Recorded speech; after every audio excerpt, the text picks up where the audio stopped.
بسم اللہ الرحمن الرحیم نحمدہ ونصلی علی رسولہ الکریم۔ رمضان المبارک کا بابرکت مہینہ جو ہے جاری و ساری ہے، اللہ کی رحمتوں سے جو ہے اللہ کا رحمتوں کا نزول بھی جاری ہے۔ تو آج ہم جو ہے روزہ کے کچھ مسائل کے بارے میں انشاءاللہ بات کریں گے۔ مسئلہ جو ہے سحری کھا کر روزہ رکھنا اور سحری میں تاخیر کرنا اور افطار میں جلدی کرنا مستحب ہے۔ بغیر سحری کے روزہ تو ہو جاتا ہے، لیکن بلا عذر سحری چھوڑنا خلاف سنت ہے۔ کیونکہ سحری کو بلا عذر چھوڑنا خلاف سنت ہے، آپ صلی اللہ علیہ وآلہ وسلم نے سحری کھانے کو جو ہے وہ برکت کا ذریعہ بتایا ہے، اس لیے سحری ضرور کرنی چاہیے، چاہے آپ تھوڑا ہی کھائیں لیکن سحری ضرور کریں۔ حقہ سے افطار۔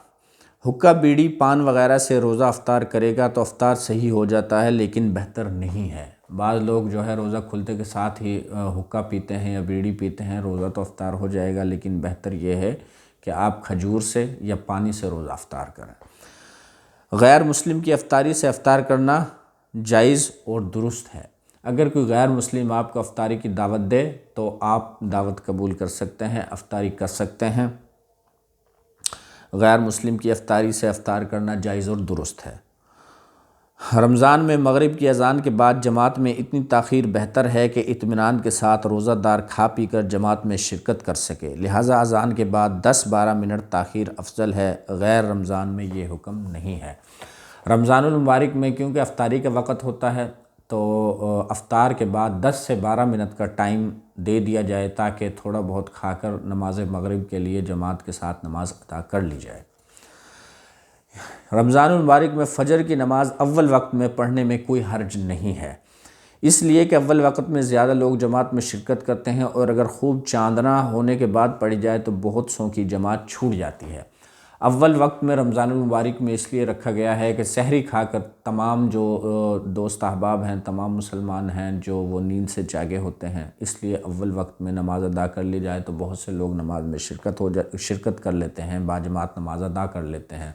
لیکن اگر عام بغیر روزوں کے رمضان المبارک کے دیکھا جائے تو نماز کو جو ہے تھوڑا سا تاخیر کے ساتھ، یعنی کہ طلوع آفتاب سے تھوڑا پہلے اور تاخیر کر کے جو ہے ادا کی جائے تو اس میں، کیونکہ عام روٹین میں صبح کے وقت نیند کا غلبہ زیادہ ہوتا ہے اور غیر رمضان میں لوگ جو ہے صبح نہیں اٹھتے، اس لیے اس میں تاخیر سے ادا کرنا ضروری ہے۔ اور رمضان المبارک میں جو ہے وہ اول وقت میں نماز پڑھنے میں کوئی حرج نہیں، تاکہ لوگ زیادہ سے زیادہ باجماعت نماز ادا کر سکیں، کیونکہ اول وقت میں سحری کے بعد زیادہ تر لوگ جو ہے نماز کے لیے فوری طور پہ مسجد میں چلے جاتے ہیں۔ اگر نماز تھوڑی سی تاخیر سے کی جائے تو بعض لوگ سحری کر کے پھر سو جاتے ہیں، اس لیے ان کی نماز یا جماعت کے ساتھ، خاص کر جماعت سے رہ جاتی ہے، اس لیے اول وقت میں نماز جو ہے وہ ادا کی جائے۔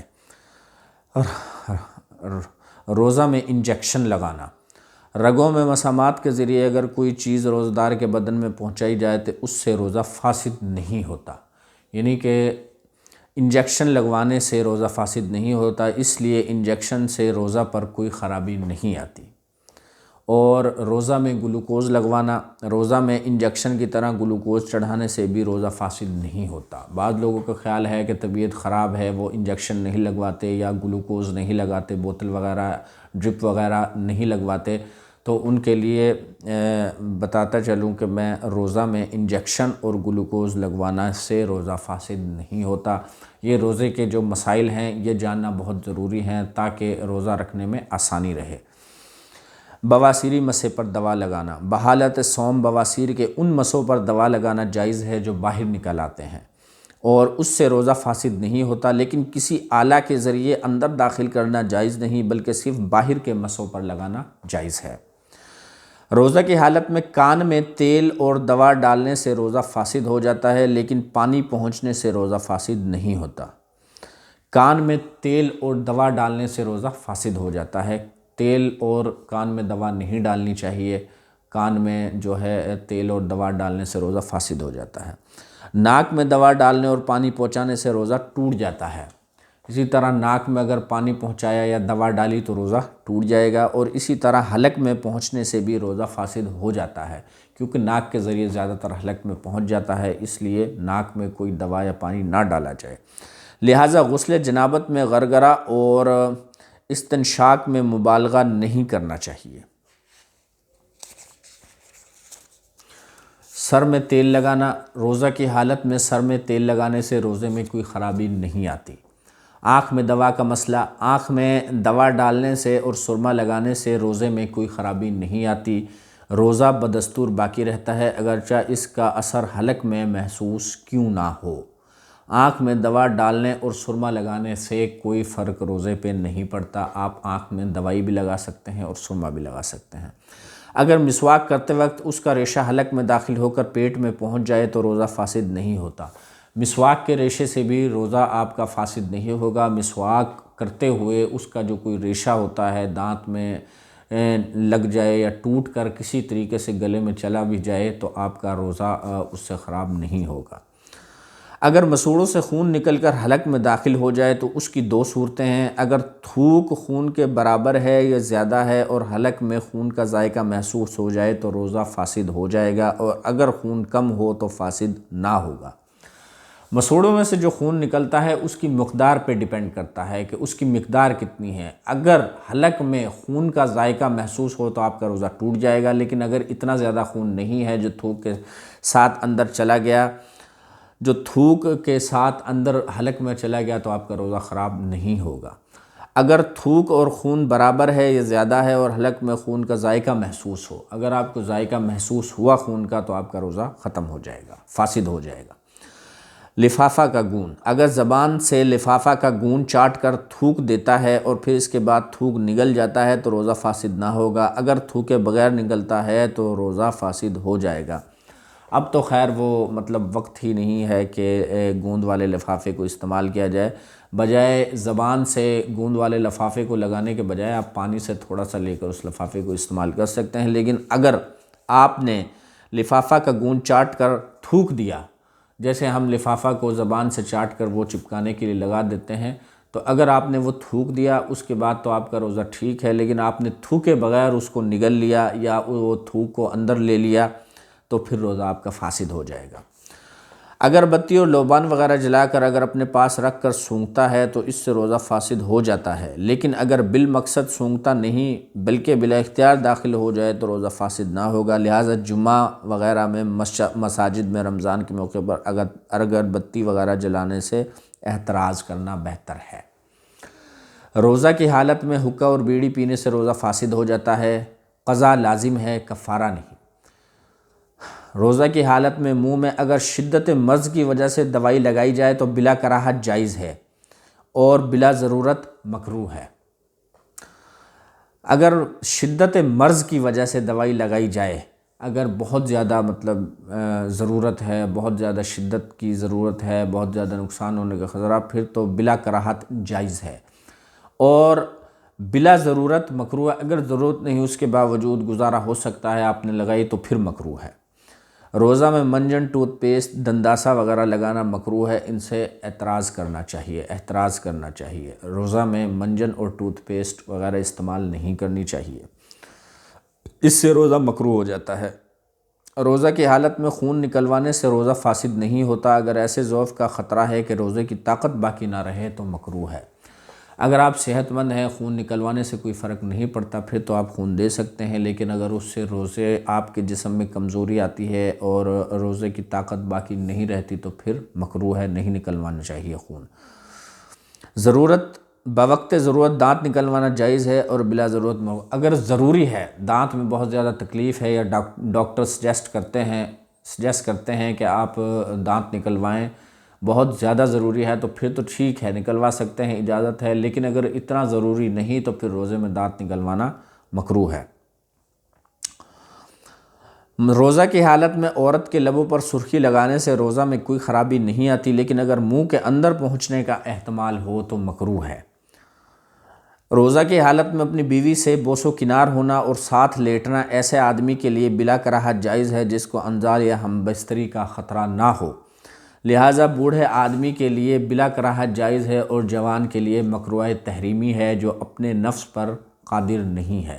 یعنی کہ بوڑھا آدمی اپنی بیوی کے پاس لیٹ سکتا ہے، بوس و کنار کر سکتا ہے، لیکن جوان آدمی نہ لیٹے کیونکہ انزال کا خطرہ ہوتا ہے، اس لیے مکروہ تحریمی ہے۔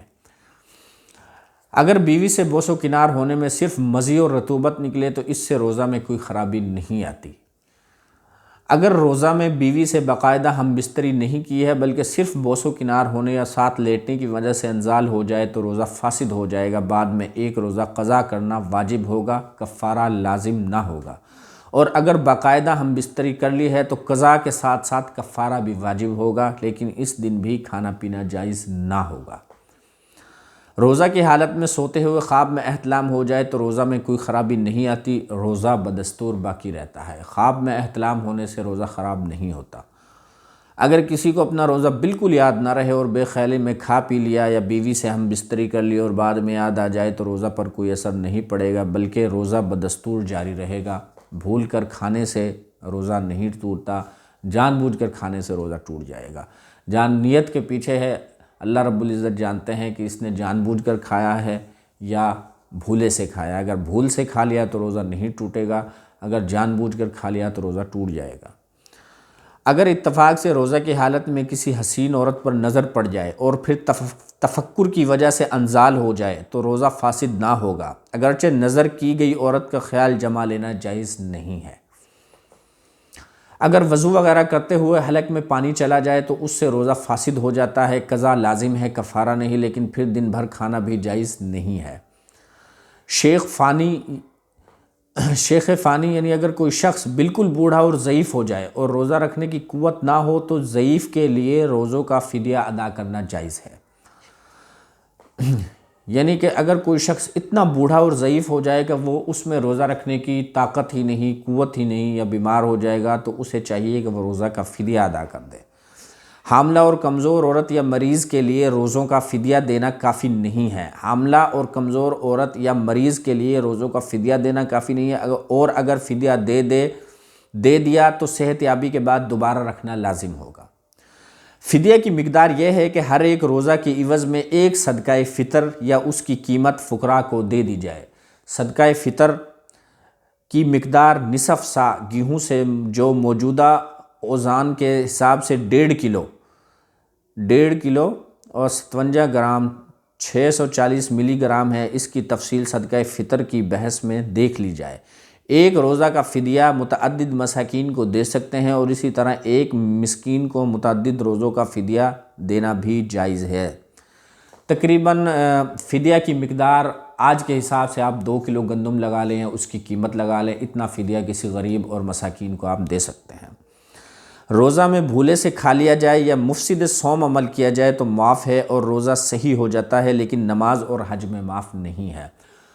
روزہ میں اگر بھول سے کھا لیا جائے تو روزہ نہیں ٹوٹتا، اور لیکن روزہ صحیح ہو جاتا ہے، لیکن نماز اور حج میں معاف نہیں ہے۔ تو اللہ پاک سے دعا ہے کہ اللہ پاک ہمیں مسائل کے ساتھ روزوں کا احترام کرتے ہوئے پورے اچھے طریقے سے روزے رکھنے کی توفیق عطا فرمائے، اور رمضان کے پورے روزے رکھنے کی اور رمضان کو عمل کے ساتھ جو ہے گزارنے کی توفیق عطا فرمائے۔ آمین آمین برحمتک یا ارحم الراحمین۔